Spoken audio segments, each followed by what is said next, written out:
What's going on, YouTube? And happy Thanksgiving if you're watching this video today. We got another gun build for you, and today we're talking about the Itra Burst. I believe that's how you pronounce it.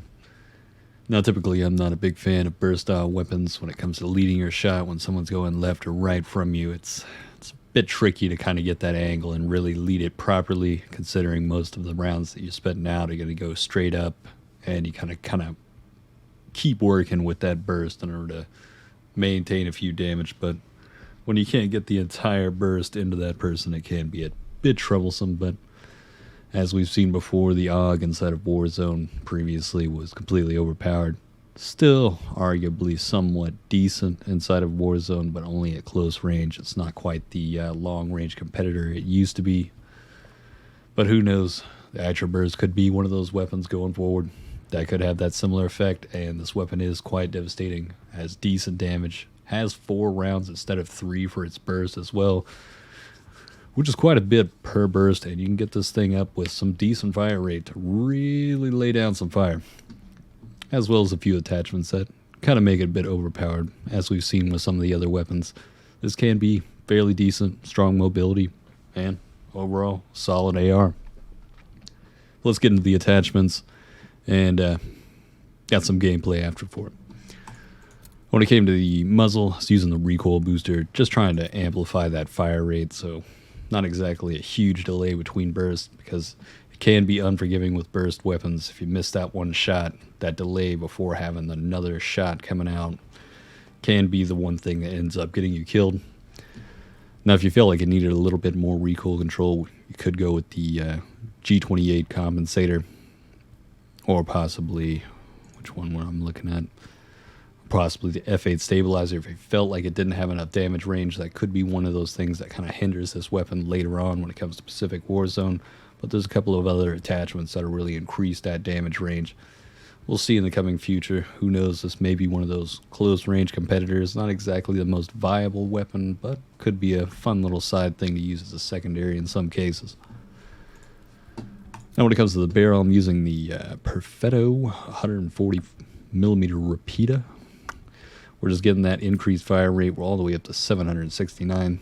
I mean, that's arguably even faster than MP40 at this point, and it's a burst fire. So it can be quite devastating. But in the beginning, when leveling this, I'd argue the body 300mm CX, or I believe that's 12, C12 maybe.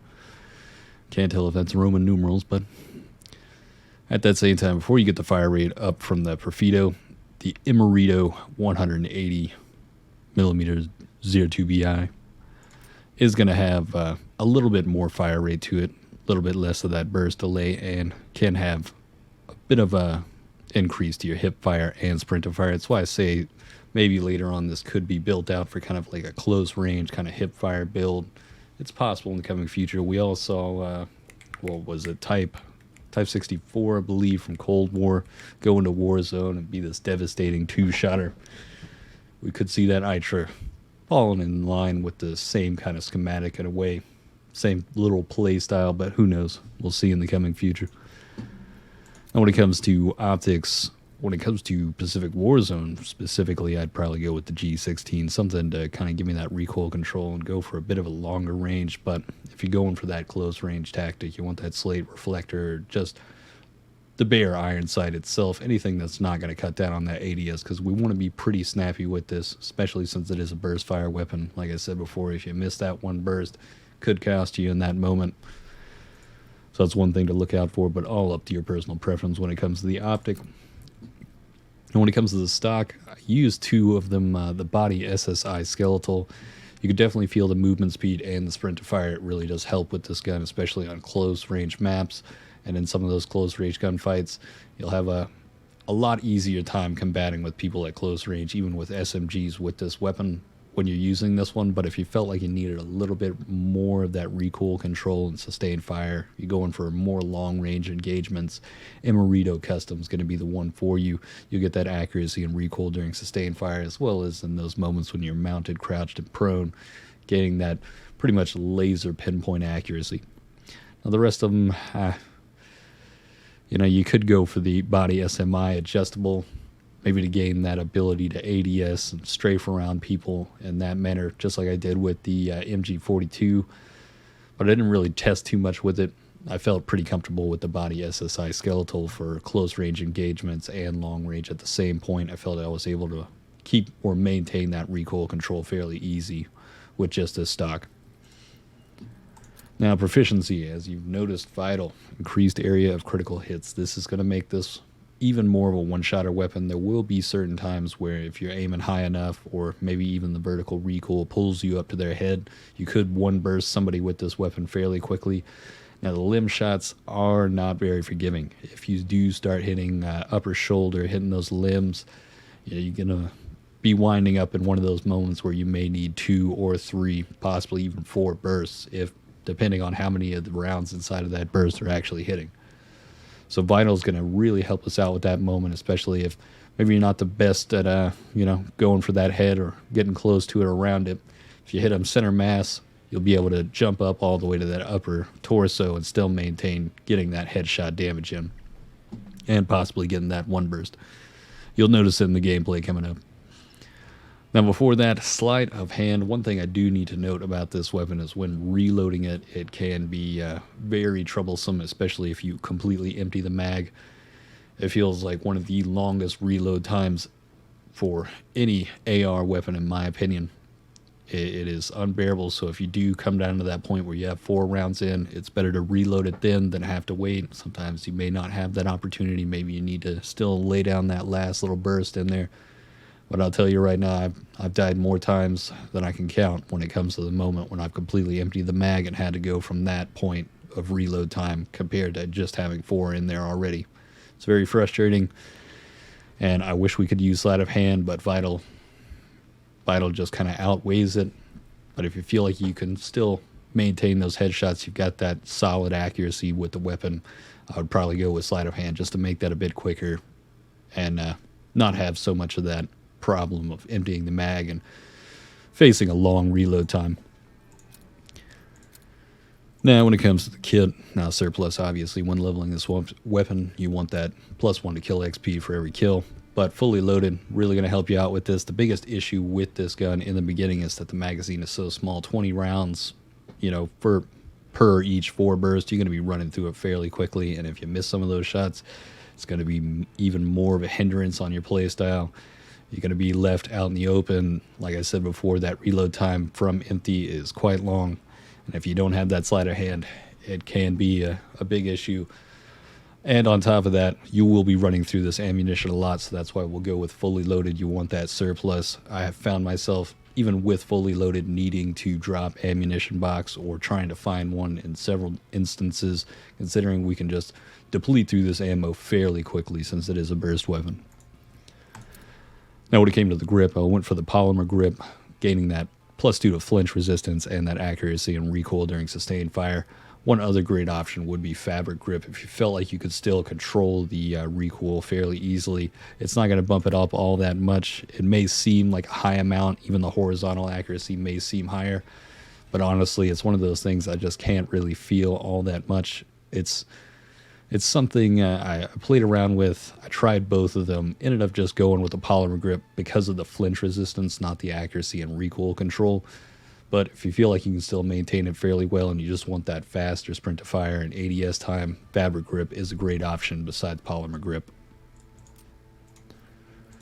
Now, when it comes to the magazine, like I said before, there's only 20 rounds in the beginning stock mag, and honestly, I wouldn't use either of these two. The Klauser 12, I mean, maybe, you're missing, 8 rounds out of this, 2 bursts off the bat. Maybe it's a little bit quicker on the reload, but honestly, you're going to do better just having that 20 rounder, because next thing you know, you're just going to be constantly reloading with this 12 round, and you're more than likely not going to have enough ammunition take on those 3 to 4 man engagements and be able to wipe them out quickly. So at times, especially with how fast you may be moving with this weapon, you're going to miss a few shots here and there. You're facing people with SMGs, everybody's crouch sliding, they got that sweaty action going on. You're going to need that amplified ammunition, and that's why we're going with the 8mm Klauser 32 round. We're still going to maintain that 29 damage per round, only at the cost of a little bit of movement speed and ADS speed. and a little bit of that reload quickness. I will say it does increase the reload time, especially on empty. That's why I say go for the, as soon as you see there's only 4 rounds left, just pop that reload on right there, see if you can. And if you can, it's going to help you down the line to just get back into the action and be able to not be taken away too long from the action with that reload time. Now, if you just wanted to really increase that rate of fire, you could go with the 303 British 32 round. We are going to be dropping it by more than a few points of damage, but we do increase the rate of fire quite substantially. This can be noticeable, as well as decreasing the vertical and horizontal recoil itself, movement speed, ADS speed, reload time. But that's something I'd probably say is better suited for possibly a hipfire build, whereas if you're going for medium to long range and a little bit of close range combat, you want that Klauser 32 round drum. Now, when it came to ammo type, I went with the lengthened purely for the fact that I wanted those bullets to move as fast as they can. Obviously, this is a burst fire weapon, so in those moments when, say, that they're going left or right and you're trying to lead that shot, you just want those bullets to just go straight into the target. You don't want to be missing those shots, especially if you're trying to lead it. And some of those moments when you don't have that added bullet velocity, it just won't reach the target, or all 4 of them won't reach the target at the same time. You may only get 1 or 2 rounds in. More than likely, it's going to be the end of your life in that gunfight right there. So adding that lengthened is just going to make it quicker for your bullets to make it to that target, and inevitably get a lot better one-shot ability out of this, considering all of them will be packed together and moving fairly quickly before that enemy can either strafe around it or possibly just move in any direction. Now, when it came to the Underbarrel, I went with the M3 Ready Grip. I wanted more of that ADS speed and sprint to fire with a little bit of the aim walking speed. This really helped out a lot, especially with the strafe, who do take a hit for that recoil control, but this weapon is fairly pinpoint. But if you wanted to actually just make this even more of a laser, you could go for the Carver foregrip, give it a little bit of that hip fire accuracy, but we will be taken away from that ADS speed, sadly, with this one. If you wanted something more for the hip fire build, you could go for the Smile pistol grip. You get that +2 to sprint to fire speed and hip fire accuracy, and in some ways this could be a little bit better for some of those people that are really going for that close to mid-range, maintain that high damage, and just try to go for those one burst kills, or even just a little bit of that hip fire accuracy. Just could add to your mobility with this weapon. Now, you could also go with the M1941 hand stop. It's going to give you that recoil control and accuracy, only at the cost of hipfire, especially if you're not going for hipfire. The hipfire is pretty good with this weapon, but it's not something I would say is going to be that one build. It's more of a fun build than it is an ideal one that could be something viable. But that's going to be the build. Got the Itra burst fully leveled up and ready. I will be trying this inside of Warzone Pacific once the integration starts. Who knows, it may be another one of those OG moments, or possibly just another one of those moments where this could be a broken type of secondary that could just be a 2 burst or 3 burst, or possibly, especially if you can really ramp up that rate of fire. You never know in some of these cases. Hip fire may be unreal when it comes to those moments, but we'll see in the coming future. Now, we've got some gameplay. It's not the most exciting gameplay ever, but it really showcases how well this gun can do in close range fights against other SMGs, possibly other marksman rifles, and just how quick you can move with it, and how many times you can actually land that one-shot capability with this. But let's get straight into that gameplay. Hope you guys enjoyed, and again, happy Thanksgiving if you're watching today.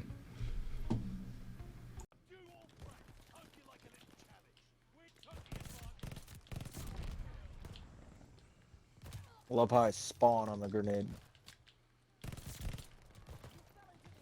Oh, Vinny's not in the game. Wait, what happened to him?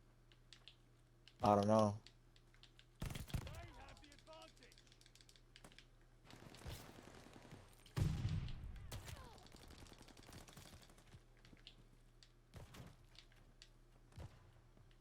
These guys are really sniping. Oh, that's a SVT. That's not even a sniper. It's a fucking SVT.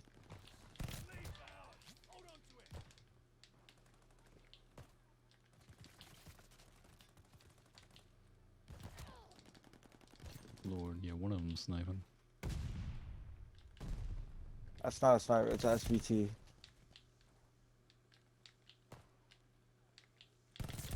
One of them sniping. Yeah. One of them's using a car. The other one's used. Paulina's using SVT.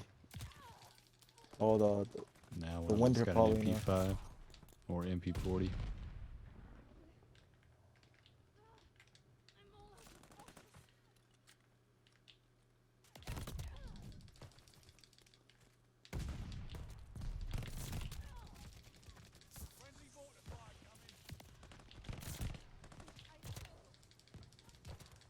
Good lord, man, that guy is just deadly accurate with that thing. Yeah, I think it's aimbot. Honestly, because they're not missing any shots. You realize that? Oh yeah.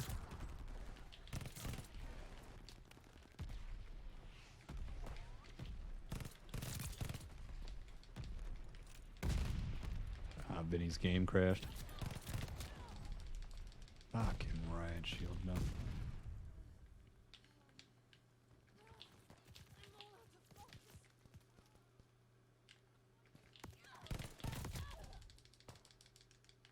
Bro, how the fuck are you so goddamn accurate with that?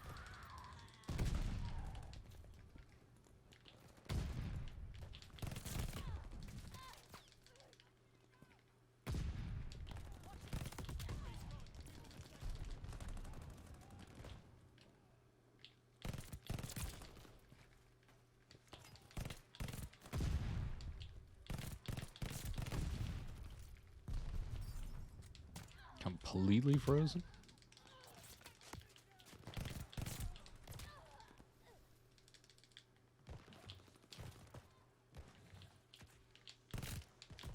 Good lord. Bro, what?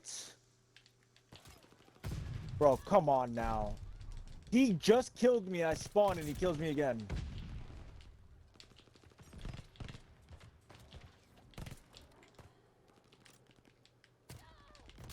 God. Fucking ridiculous.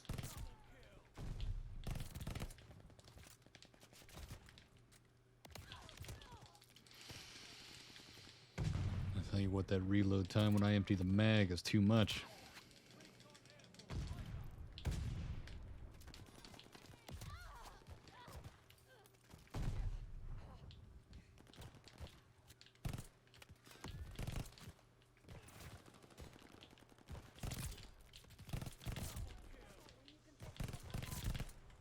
Bro, how the fuck do you turn a corner? You can get 2 shots on me without even fucking missing.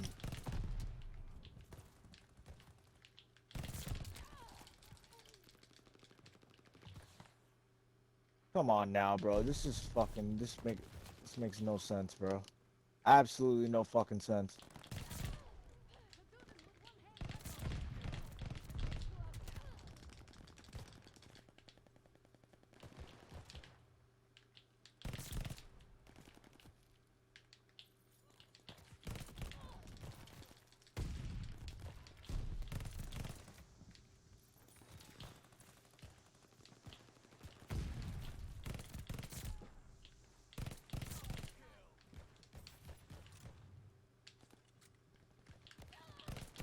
But how the fuck did he know I was there?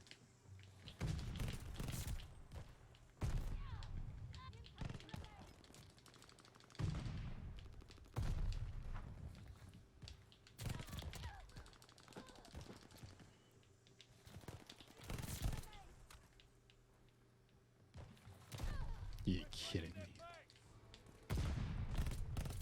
Bro, come on now.